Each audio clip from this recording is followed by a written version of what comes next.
Good morning बच्चों, I am Ayush, your physics teacher.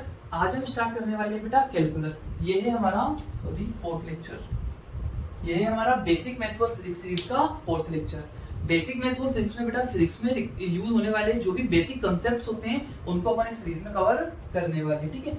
Maths वाले बच्चों को और बायो वाले बच्चों दोनों के लिए इक्वली इंपॉर्टेंट चैप्टर, दोनों के लिए इक्वली इंपॉर्टेंट सीरीज है, ठीक है। आज हम स्टार्ट करने वाले हैं बेटा कैलकुलस। सबसे पहली बात आती है कि सर कैलकुलस होता क्या है और इसमें हमें पढ़ना क्या क्या होता है। देखो कैलकुलस में दो चीजें हैं, डिफरेंशिएशन एंड इंटीग्रेशन। इन पे बढ़ने से पहले अपन थोड़ा सा देख लेते हैं कैलकुलस क्या है। बेटा कैलकुलस अपनी मैथ्स की ब्रांच है जिसमें अपन चेंज को स्टडी करते हैं। किसको स्टडी करते हैं? चेंज को स्टडी की। कोई भी चीज है, कोई भी क्वांटिटी है, किस रेट से चेंज हो रही है, कितना चेंज हो रही है, किसके रिस्पेक्ट में चेंज हो रही है, तो उन सब चीजों को हम किस में स्टडी करते हैं? कैलकुलस में स्टडी करते हैं। हमारे पास दो पार्ट हैं, डिफरेंशिएशन एंड इंटीग्रेशन। दोनों को दोनों पर एक एक लेक्चर बनाऊंगा मैं। शॉर्ट वीडियोस होंगे बेटा, मतलब 25 से 30 मिनट के लगभग के, ज्यादा लेंथी वीडियोस नहीं होंगे और एक एक भी लेक्चर में अपना कवर हो जाएगा। तो आज अपन करने वाले हैं बेटा डिफरेंशिएशन।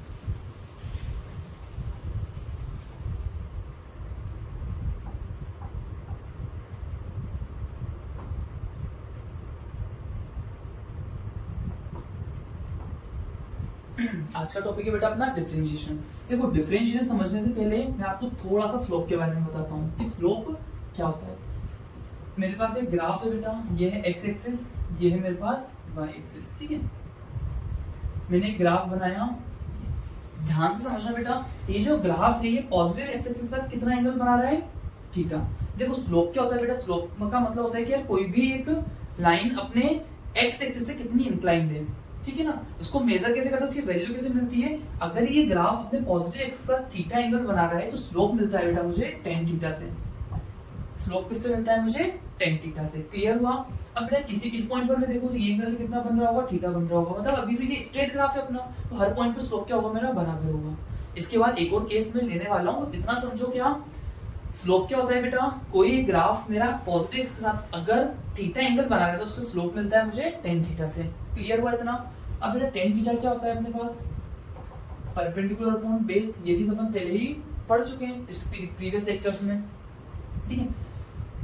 हाँ इतना समझ में आया बेटा। मैं इस पॉइंट को बोल देता हूँ, ये पॉइंट है अपना x1, y1 और ये पॉइंट है अपने पास x2, y2। इसको मैं थोड़ा सा ट्राइंगल बना लेता हूँ। देखो बेटा ये मेरा x1 y1, तो ये पॉइंट होगा मेरा x1, ये पॉइंट होगा मेरा y1, ये पॉइंट होगा मेरा x2 और ये पॉइंट होगा मेरा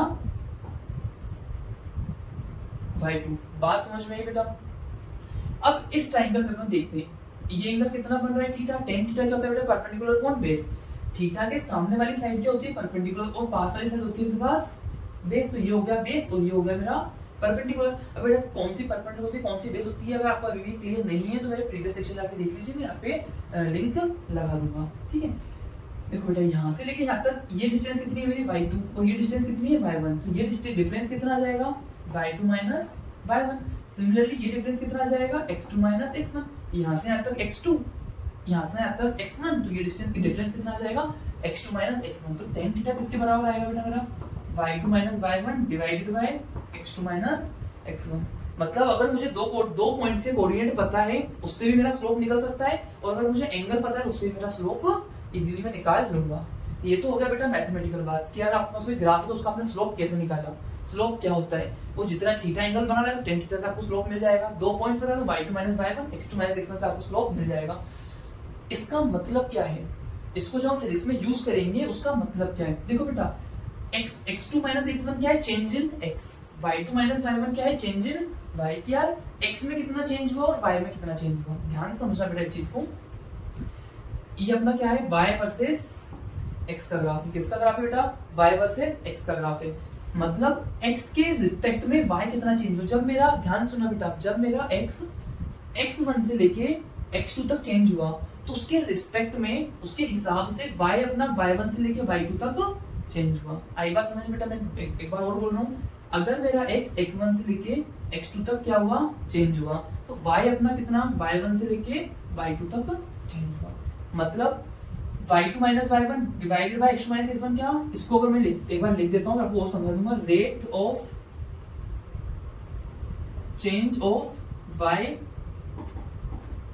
with respect to X in Y versus X graph. Y versus X graph में स्लोप क्या बताता है बेटा, rate of change of Y with respect to X की एक्स के रिस्पेक्ट में वाई अपना कितना चेंज हो रहा है, एक्स के रिस्पेक्ट में वाई अपना कितना चेंज हो रहा है। इसका अगर मैं सिंपल सा एग्जांपल लेता हूँ, वाई एक्सिस पे ले लेता हूँ बेटा मैं डिस्टेंस और एक्स एक्सिस पे ले लेता हूँ मैं अपना टाइम। वाई एक्सिस पे क्या लिया मैंने डिस्टेंस और एक्स एक्सिस पे क्या लिया टाइम। सपोज ये बेटा यहाँ पे 1 आवर और ये है मेरा 2 आवर, यहाँ पे ये डिस्टेंस है मेरे पास 10 किलोमीटर और ये है मेरे पास 30 किलोमीटर। जब मेरा टाइम कितना हुआ चेंज, ये 1 आवर है ये 2 आवर है, टाइम कितना चेंज हुआ बेटा 1 आवर, टाइम कितना चेंज हुआ नीचे 1 आवर। डिस्टेंस जब टाइम 1 आवर से 2 आवर तक चेंज हो तो डिस्टेंस कितनी हुई बेटा 10 से 30 मतलब 20 किलोमीटर। तो ये क्या हुआ बेटा 20 किलोमीटर नीचे आवर, मतलब स्लोप से क्या मिला बेटा मुझे 20 किलोमीटर पर आवर, मतलब क्या जब मेरा x 1 घंटे से, मतलब जब मेरा टाइम 1 घंटे से चेंज हुआ तो उसके रिस्पेक्ट में डिस्टेंस मेरी कितनी चेंज हुई। आया बेटा समझ में।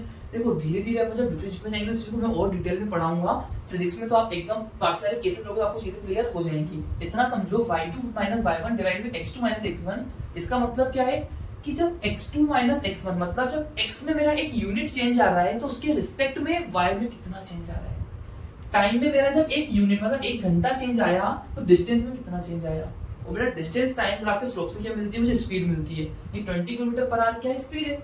बेसिक आपको समझ में आ रहा है कि यार स्पीड क्या होती है, rate of change of distance with respect to time, के टाइम के रिस्पेक्ट में कितनी डिस्टेंस चेंज हो रही है। तो बेटा देखो स्लोप, ये सिर्फ स्लोप समझना जरूरी नहीं है, स्लोप का एक्चुअल में मतलब क्या होता है। अगर मैंने डिस्टेंस टाइम ग्राफ लिया, वाई एक्सिस पे कुछ भी हो सकता है बेटा, वाई पे वेलोसिटी हो सकती है, स्पीड हो सकती है, टी पर अपना टाइम से डिस्टेंस होता है।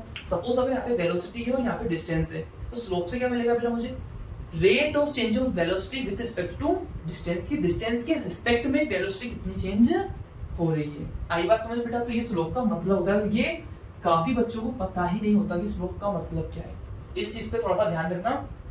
क्लियर हुआ बेटा स्लोप क्या होता है। Very good. अगर मेरे पास y वर्सेस x ग्राफ है, कौन सा ग्राफ है बेटा y वर्सेस x, तो वो उसका स्लोप क्या देता है बेटा अपने अपन को, rate of change of y with respect to x। क्या देता है, rate of change of y with respect to x। Very good. अब आते हैं अपन बेटा एक नए तरह के ग्राफ पे, वो तो अपना स्ट्रेट ग्राफ था। अगर मेरा ये है ग्राफ, ये है मेरा x एक्सिस, ये है मेरा y एक्सिस। अगर मेरे पास एक ऐसा ग्राफ है, मेरे पास ऐसा ग्राफ, इसको मैं थोड़ा सा अच्छा बना देता हूँ।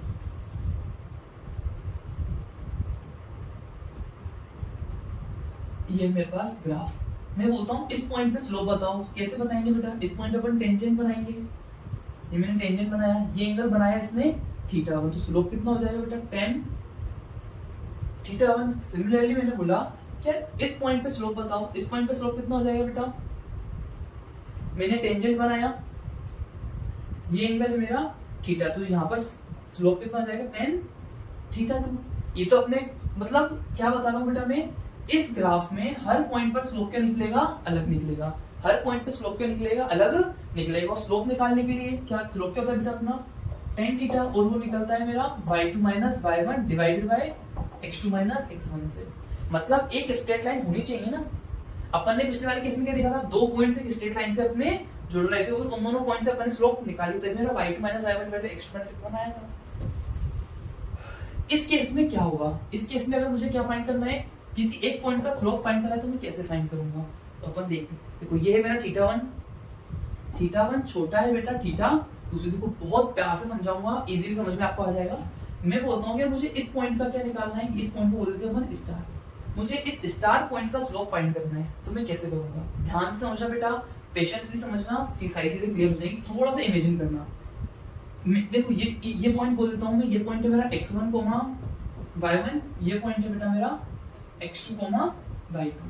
ये दोनों पॉइंट्स फ्री टू मूव है, मतलब इन दोनों पॉइंट्स को क्या कर सकता हूँ मैं, मूव कर सकता हूँ। इस वाले पॉइंट को पास कर सकता हूँ, इस वाले पॉइंट को भी पास ला सकता हूँ। इनकी वैल्यू जो x1 y1 की वैल्यू है, करस्पॉन्डिंगली अपन जो पास और दूर लेके जाएंगे उसके अकॉर्डिंगली चेंज हो जाएगी। क्लियर है बेटा। इस पॉइंट को मैं धीरे धीरे क्या करता हूँ, इसकी तरफ लेके आता हूँ, और इस पॉइंट को भी धीरे धीरे इसकी तरफ लेके आता हूँ। मतलब मुझे इस पॉइंट स्टार पॉइंट का क्या निकालना है, स्लोप निकालना है। तो ये दोनों पॉइंट्स को मैं धीरे धीरे इसकी तरफ अप्रोच करवाता हूँ। अब देखना बेटा ध्यान से, मैं इस पॉइंट को जब उसकी तरफ लेके जाऊंगा, देखो ये जो मार्कर है इससे मुझे टेंजेंट मिल रहा है, जैसे जैसे मैं क्या करूंगा बेटा इस पॉइंट को उसकी तरफ लेके जाऊंगा, क्या दिख रहा है मुझे, स्लोप बढ़ते हुए, मतलब θ1 की वैल्यू क्या होगी, बढ़ते, फील करना बेटा, ये मेरा टेंजेंट है, जैसे जैसे इस पॉइंट को मैं इस तरफ लेके जा रहा हूँ, स्लोप क्या दिख रहा है बेटा मुझे, बढ़ते हुए दिख रहा है, मतलब θ1 की वैल्यू क्या हो रही है, बढ़ रही है। इस पॉइंट को जब मैं इसके पास लेके आऊंगा, इस पॉइंट को मैं क्या कर रहा हूँ, इस पॉइंट को मैं धीरे धीरे पीछे कर रहा हूँ, धीरे धीरे पीछे कर रहा हूँ, धीरे धीरे पीछे कर रहा हूँ, मुझे क्या दिख रहा है बेटा, स्लोप की वैल्यू कम हो रही है, θ2 की वैल्यू क्या हो रही है, कम। देखो पहले ये कम था, ये ज्यादा था, धीरे धीरे क्या हो रहा है, इसकी वैल्यू थोड़ी बढ़ रही है और इसकी वैल्यू थोड़ी सी कम हो रही है। जब ये दोनों पॉइंट्स काफी पास जाएंगे, जब ये दोनों पॉइंट क्या हो जाएंगे बेटा, काफी पास, ये पॉइंट है अपना x1 y1 वाला और ये पॉइंट है मेरा x2 y2 वाला। जब ये दोनों पॉइंट सामने जब ये दोनों पॉइंट्स पास में जाएंगे तो θ1 और θ2 की वैल्यू क्या हो जाएगी, लगभग लगभग बराबर। ये जो θ1 और θ2 क्या हो जाएगी, देखो ये और अभी ये छोटा है, ये बड़ा है, जैसे जैसे ये पास जाएगा तो इसकी वैल्यू थोड़ी थोड़ी बड़ी होगी और इसकी वैल्यू थोड़ी थोड़ी कम हो जाएगी। सपोज ये 30 डिग्री है, 60 डिग्री है, ये जब आगे जा रहा है तो थोड़ा थोड़ा बढ़ जाएगा, तो ये बड़ा बड़ा हो गया 45 और ये कम होते होते हो गया अपना 45। तो एग्जैक्ट वैल्यू अपनी बराबर नहीं होगी बेटा, पर लगभग लगभग क्या हो जाएगी, बराबर, और उसको मैं बोल देता हूँ थीटा। मतलब जब ये दोनों पॉइंट्स काफी क्लोज आ गए तो जो यहाँ पे मैं टेंजेंट बनाऊंगा, ये कितना एंगल बना रही होगी बेटा, थीटा एंगल बना रही होगी। ठीक है, अब मैं ले लेता हूँ यहाँ पे, ये कितना एंगल बना रहा होगा बेटा मेरा, थीटा। इसको मैं थोड़ा जूम करके बता देता हूँ आपको, ये ऐसा बनेगा बेटा, ये पॉइंट है मेरा x1, y1, ये पॉइंट है मेरा x2, y2, और ये वाला मेरा स्टार पॉइंट है, मुझे इसका स्लोप फाइंड करना है। ठीक है, अब ये स्ट्रेट लाइन पे स्ट्रेट में देख चुके हैं कि सारे पॉइंट्स पे स्लोप क्या होता है, सेम होता है। ये एंगल कितना हो जाएगा बेटा अपना, थीटा हो जाएगा। आई बात समझ में? अब इस चीज को बेटा ध्यान से समझना मैं क्या बोल रहा हूँ। आप आज की सर आप ये तो कर्व था, आप स्ट्रेट लाइन कैसे ले लिया आपने? जब मैं क्या कर रहा हूँ बेटा, इन दोनों पॉइंट्स को इसके इतने पास लेके जा रहा हूँ कि यार ये एकदम कैसी बन गई, मेरी स्ट्रेट लाइन बन गई है, ये क्या हो गई मेरी, एकदम स्ट्रेट हो गई। एग्जांपल से अगर समझने की कोशिश करते हैं, अगर अभी आप बाहर जाते हो, आपको सड़क, ग्राउंड वगैरह दिखते हैं, स्ट्रेट दिखते हैं, जबकि एक्चुअल में अर्थ तो अपनी स्फेरिकल फॉर्म में ऐसा क्यों होता है? क्योंकि अर्थ के कर्वेचर के कंपैरिजन में अपन काफी ज्यादा छोटे हैं। अर्थ के कर्वेचर के कंपैरिजन में अपन क्या है बेटा, काफी ज्यादा छोटे, इसलिए वो मुझे स्ट्रेट दिखता है। जैसे इस ग्राफ के कर्वेचर के कंपैरिजन में अपन बहुत ज्यादा क्लोज चले गए, तो वो हमें क्या दिख रहा है, लगभग एग्जैक्ट स्ट्रेट नहीं होगा बेटा, पर लगभग लगभग क्या दिखेगा हमें, स्ट्रेट दिखेगा। क्लियर हुई बात, आया समझ में? तो स्लोप कितना होता है, स्लोप कितना होता है बेटा, tan theta which is y2 minus y1 divided by x2 minus x1। इतना क्लियर हुआ? आई बात समझ में? कोई दिक्कत? अब बेटा एक चीज देखो, थोड़ा सोचो, जब मैं इन दोनों पॉइंट्स को काफी पास लेके आया, देखो ये हो जाएगा मेरा y2 और ये हो जाएगा मेरा y1। अब बेटा देखो, इससे छोटा अगर मैं करता तो वो अपन को समझ में ही नहीं आता, जबकि हम इसको एक्चुअल में इतना पास लेके जाएंगे कि बस ये जस्ट ओवरलैप ही नहीं करेंगे। हम ओवरलैप क्यों नहीं करवाएंगे? क्योंकि अगर देखो ये दोनों पॉइंट्स एक ही ओवरलैप कर गए तो हम स्लोप किस निकालेंगे? स्लोप निकालने के लिए तो मुझे 2 पॉइंट की जरूरत पड़ती है, इसलिए मैं ओवरलैप नहीं करूंगा, पर इसको बहुत ज्यादा क्लोज लेकर चला गया। इतना क्लोज ले गया बेटा कि जो y2 माइनस y1 का डिफरेंस आएगा वो लगभग लगभग 0 आ जाएगा। मतलब y2 और y1 जो जगह लगभग एग्जैक्ट बराबर नहीं होंगे, लगभग लगभग क्या हो जाएंगे बेटा, बराबर हो जाएंगे। तो जो डिफरेंस आएगा वो क्या आएगा, 0 आएगा। ठीक है ना, 0 नहीं, सॉरी, टेंड करेगा 0, मतलब लगभग लगभग 0 आएगा। फॉर एग्जांपल y2 हो गया मेरा 4 और y1 हो गया मेरा 3.99। एग्जैक्ट बराबर है नहीं, उनका डिफरेंस कितना है, 0.01। ठीक है, एक्चुअल में जब बेटा इनका डिफरेंस लिखूंगा तो वो 0.0001 और काफी ज्यादा छोटा आएगा। सिमिलर किसका होगा बेटा अपना x2 माइनस x1 के साथ, वो भी लगभग लगभग 0 को अप्रोच कर रहा होगा। तो y2 माइनस y1 क्या है, डिफरेंस है बेटा, उस छोटे से डिफरेंस को मैं बोल देता हूँ dy। सिमिलरली जो x2 माइनस x1 छोटा सा डिफरेंस, उसको बोलता हूँ मैं dx। क्या बोलता हूँ बेटा मैं, dx। देखो यहाँ पे जो d लिखा हुआ है, इसका मतलब क्या है, d का मतलब होता है अ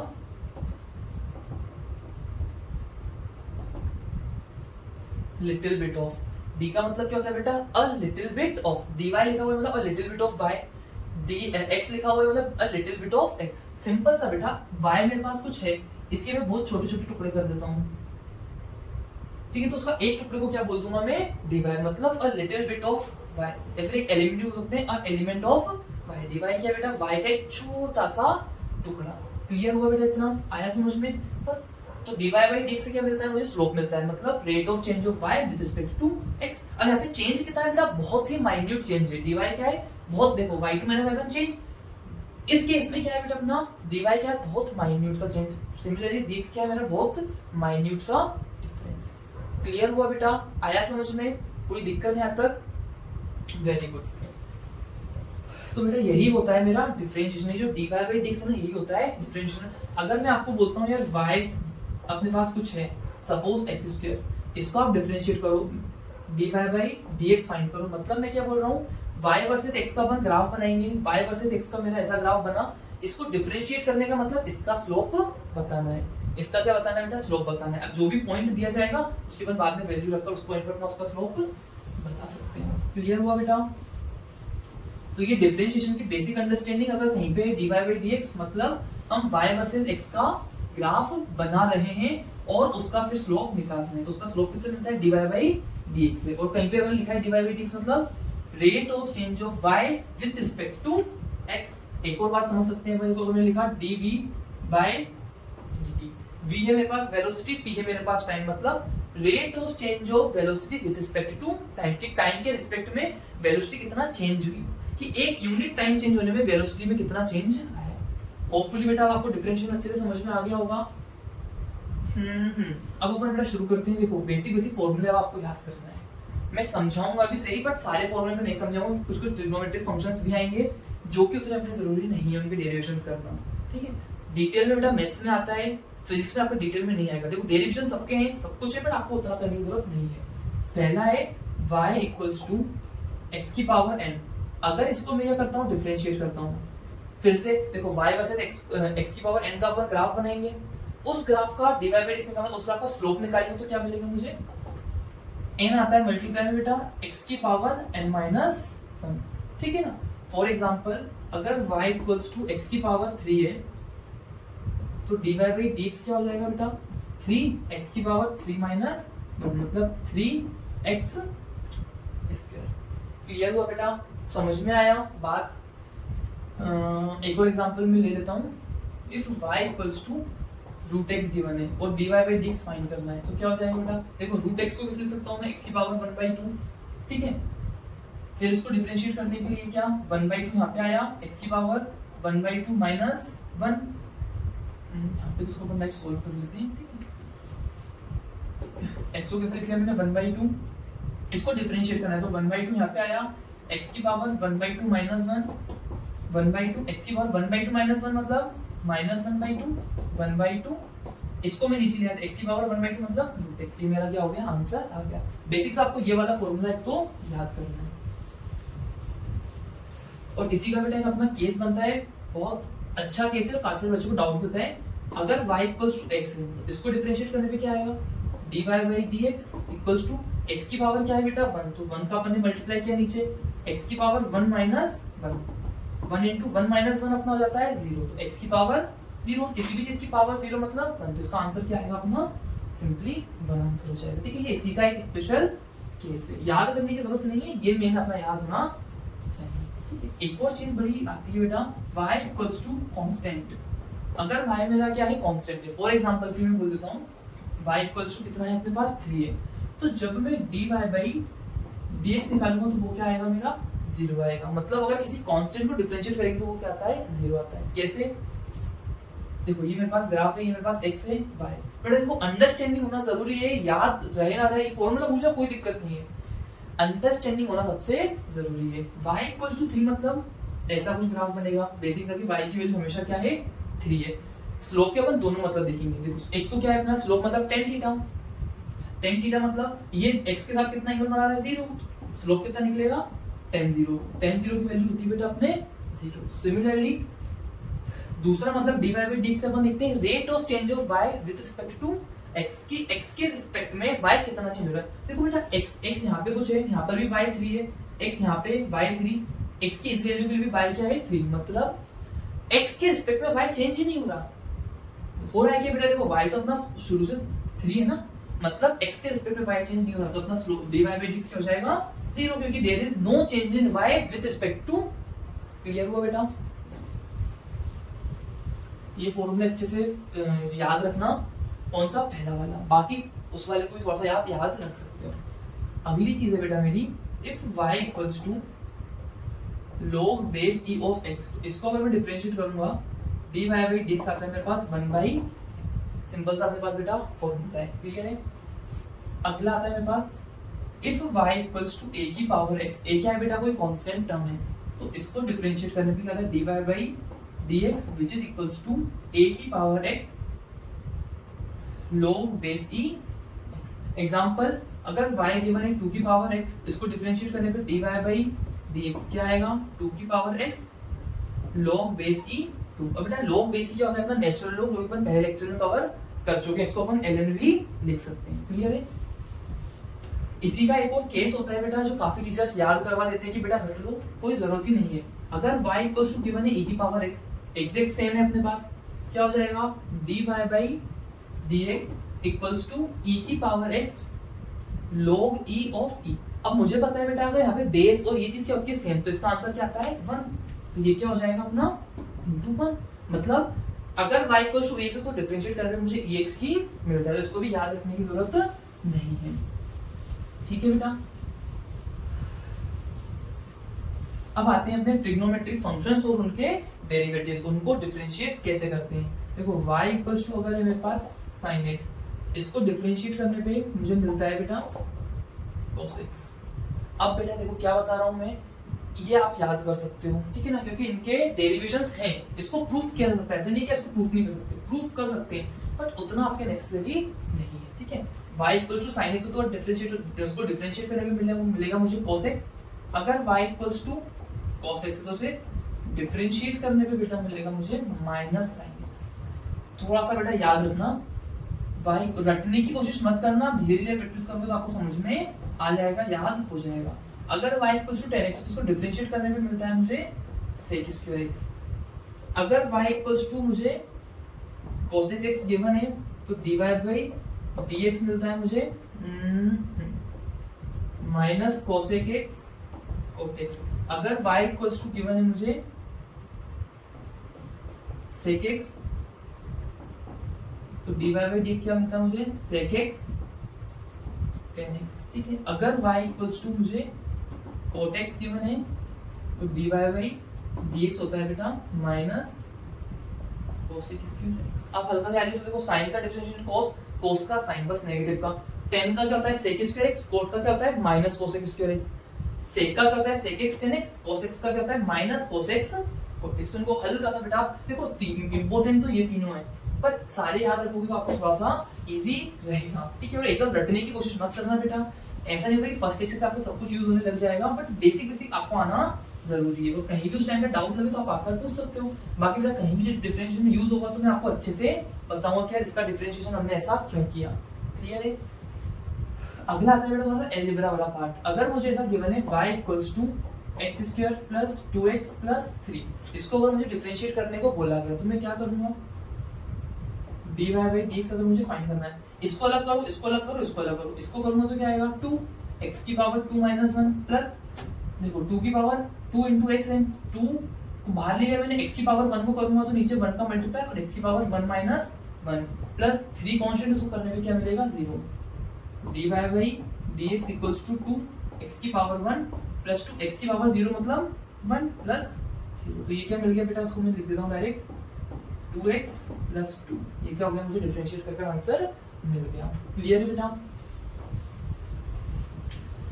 लेक्चर बस खत्म होने वाला है, थोड़ा सा बचा है बेटा, कंसंट्रेशन के साथ सुनिए। अगर y equals to suppose p square plus 2p, sorry p square plus 2p, अगर मुझे बोला जाए कि इसको x के रिस्पेक्ट में क्या कर दूं, डिफरेंशिएट कर दूं, क्या करो x के रिस्पेक्ट में, तो इसका आंसर हो जाएगा बेटा 0। क्या होगा इसका आंसर 0, क्यों, देखो y, देखो dy बाई dx का मतलब क्या होता है बेटा, रेट ऑफ चेंज ऑफ, अगर p और x के बीच में कोई रिलेशन है ही नहीं, p और x के बीच में अगर कोई रिलेशन नहीं है तब की बात कर रहा हूं मैं, मतलब p और x के बीच में कोई भी रिलेशन नहीं है, इक्वल्स टू का नहीं, बस बता रहा हूं मैं, p और x के बीच में कोई रिलेशन अपने नहीं है, मतलब बेटा dy बाई dx होता है rate of change of y with respect to x, पर y तो अपना p पर डिपेंड कर रहा है, y तो x के हिसाब से चेंज हो ही नहीं रहा ना। अगर y x के हिसाब से चेंज होता तो मेरे पास यहाँ पे कुछ आंसर आता, बट यहाँ पे y तो अपना x के हिसाब से कोई चेंज नहीं होता, अपना क्या आ जाएगा 0 आ जाएगा, ठीक है। इसके चेन रूल अगर हाँ ऐसा होता कि यार p मेरा x पर डिपेंड कर रहा है तो p x पर डिपेंड कर रहा है और y p पर डिपेंड कर रहा है तो dy by dx मेरा कुछ आएगा। अगर ऐसा गिवन है क्या कि जो p है अपना x पर डिपेंड ही नहीं कर रहा तो क्या आएगा बेटा अपना डायरेक्ट आंसर 0। बात आई समझ में? अगर p मेरा x पर डिपेंड करता और p पर डिपेंड कर रहा है मेरा y तो अपन rate of change of y with respect to x देख सकते थे, बट यहाँ पे p x पर डिपेंड ही नहीं कर रहा किसी भी तरह से, तो ऑब्वियस है x मेरा y से y पे डिपेंड कर रहा होगा, सॉरी y x पर डिपेंड कर रहा होगा, मतलब rate of change of y with respect to x मेरा 0 आएगा, ठीक है बेटा। देखो ये बहुत डीप कांसेप्ट्स तो नहीं है कि पर इनको ज्यादा कोशिश मत करना कि बगअप करो, एक बार वो लेक्चर देखोगे तो आपको समझ में आ जाएगा। अगर मुझे ऐसा दिया हुआ है देखो y equals to sin theta, अपने पास फॉर्मूला क्या बेटा y इक्वल्स टू साइन के अंदर जो है अगर मैं उसके रिस्पेक्ट में डिफरेंशिएट करता हूँ तो क्या आता है बेटा मेरा cos x आ जाता है। अब आती है बात अपनी y equals to sin x, y equals to sin x sorry y equals to मैंने यहाँ पे लिया बेटा थीटा, मैंने बोला क्या मुझे dy by dx फाइंड करना है, इसको डिफरेंशिएट करना है। इस केस में बेटा थीटा x पर डिपेंड कर रहा है तो मैं डायरेक्ट निकाल सकता हूँ क्या, देखो dy by dx मतलब rate of change of y with respect to x, y x पर डायरेक्ट डिपेंड कर रहा है क्या, नहीं कर रहा ना, मतलब हाँ थीटा x पर डिपेंड कर रहा है तो अपन क्या करेंगे सिंपली बेटा पहले इसको साइन को थीटा के रिस्पेक्ट में डिफरेंशिएट कर दो, थीटा के रिस्पेक्ट में डिफरेंशिएट करा और फिर थीटा को x के रिस्पेक्ट में डिफरेंशिएट कर दो तो sin थीटा का क्या हो जाता है cos theta d theta by dx। Clear हुआ बेटा? अगर यहाँ पे क्या देखो हाँ अगर थीटा x पर डिपेंड करेगा तो आंसर आ जाएगा, अगर थीटा x पर डिपेंड नहीं करेगा तो इसका आंसर 0 हो जाएगा, तो पहले वाला केस हो जाएगा। तो बस आपको इतना देखना है कि गिवन देखो जब फिजिक्स में अपन पढ़ेंगे ना बेटा तो आपको चीजें बहुत क्लियर हो जाएंगी, बिल्कुल टेंशन वाली बात नहीं है, क्योंकि उस टाइम पे एक्चुअल में अपन चीजें पढ़ेंगे ना कि कौन सी चीज किस पर डिपेंड कर रही है, कोई चीज फोर्स पर डिपेंड है या नहीं, ठीक है, या फिर कोई मास पर एक्सेलरेशन पर डिपेंड है क्या नहीं। आई बात समझ में बेटा? वेरी गुड, ठीक है। इसका एक छोटा सा आपको एग्जांपल करवा देता हूं मैं। अगर ऐसा गिवन है y equals to cos x square plus 2x तो आप कैसे करोगे बेटा dy by dx। देखो अब अपन डायरेक्ट करना बता रहा हूं आपको, ये लिखा हुआ है cos x square plus 2x।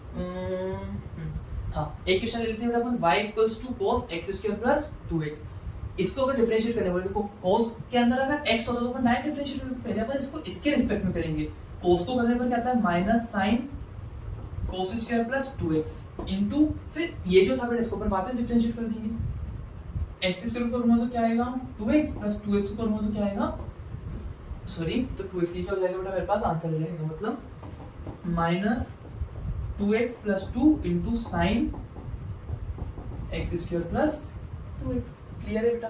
देखो बाकी चीज जब भी यूज होंगी आपको एक बार वो करवाता चलूंगा, बस इनको एक दो बार आप प्रैक्टिस करोगे तो बेटा आ जाएंगे, ठीक है। अब बेटा अपने पास दो रूल होते हैं, अगर y इक्वल्स टू u भी गिवन है, मतलब अगर कोई दो फंक्शंस प्रोडक्ट के फॉर्म में गिवन है तो इसको अपन डिफरेंशिएट कैसे करते हैं dy by dx होगा, पहले आप u को डिफरेंशिएट कर दो du by dx, फिर आप v को ऐसे ऐसे लिख दो प्लस फिर आप v को डिफरेंशिएट कर दो x के रिस्पेक्ट में, u को ऐसे लिखा रहने दो। अगर मेरा डिवाइड में है तो क्या कर देंगे अपन dy by dx लगभग सेम है, पहले u को कर दो फिर v को ऐसे लिखा रहने दो, बीच में नेगेटिव का साइन आएगा, फिर v को डिफरेंशिएट कर दो और u को ऐसे लिखा रहने दो, नीचे क्या आ जाएगा बेटा v स्क्वायर, नीचे क्या जाएगा v स्क्वायर। इतना समझ में आ बेटा? इसका एग्जांपल लेते हैं, अगर y गिवन है x sin x, देखो नो x और sin x के प्रोडक्ट के फॉर्म में तो dy by dx क्या हो जाएगा, पहले x को डिफरेंशिएट करता हूं dx by dx sin x plus x को ऐसे लिखा रहने दो sin x को डिफरेंशिएट कर दो, dx by dx कितना होता है बेटा मेरा 1 sin x plus x, sin x को डिफरेंशिएट करने पर क्या आया 6, तो मेरा dy by dx क्या मिल गया, ये मिल गया। ये बेसिक से अपने फॉर्मूले हैं बेटा, ठीक है। एक क्वेश्चन आपको फाइनल करवा देता हूं, उससे आपके सारे concepts clear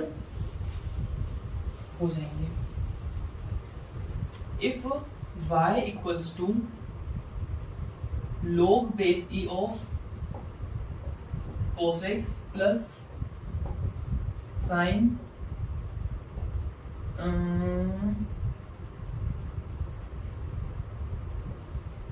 x square plus 2।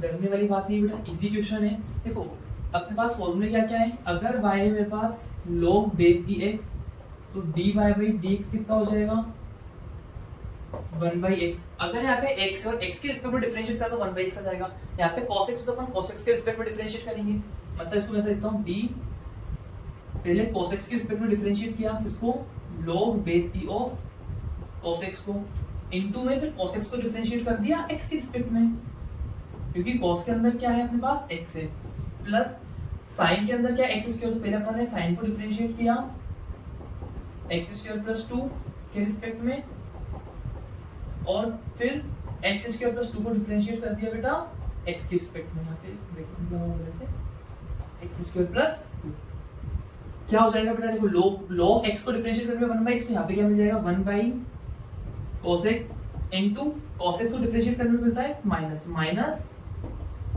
sin x, plus इसको डिफरेंशिएट करने में क्या आता है बेटा cos x स्क्वायर प्लस 2, क्योंकि sin x को अगर x के रिस्पेक्ट में डिफरेंशिएट करता तो cos x मिलता है, sin x स्क्वायर प्लस 2 को x स्क्वायर प्लस 2 के फॉर्म में करूंगा तो मुझे क्या मिल जाएगा x मिल जाएगा, सॉरी हाँ cos x स्क्वायर प्लस 2 मिल जाएगा, इनटू इसको कर देंगे क्या आएगा बेटा x स्क्वायर को अगर आपने 2x प्लस 2 को अगर आपने 0 मिला।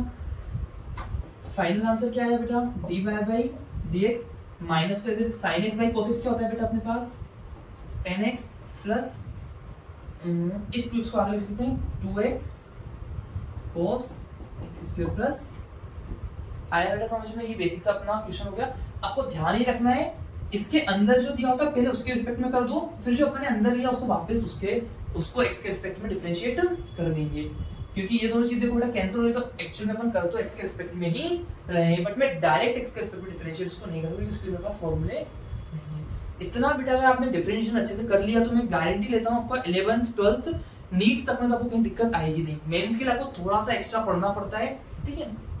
और बाकी अगर कुछ हद तक देखें तो फिजिक्स में, मैं मैथ्स की बात नहीं कर रहा हूँ बेटा, फिजिक्स में जितनी भी मैथ्स रिक्वायर्ड होती है वो आपकी यहाँ पे हो गई, ठीक है। मेंस तक में आपको इससे ज्यादा जरूरत लगभग नहीं पड़ती। कुछ एक दो कंसेप्ट्स होते हैं, ठीक है, वो भी इन सब में कवर हो चुके हैं, बस क्वेश्चंस की प्रैक्टिस करने पर वो आ जाते हैं, ठीक है। होपफुली बेटा आपको इतना समझ में आ गया होगा। All the best, thank you.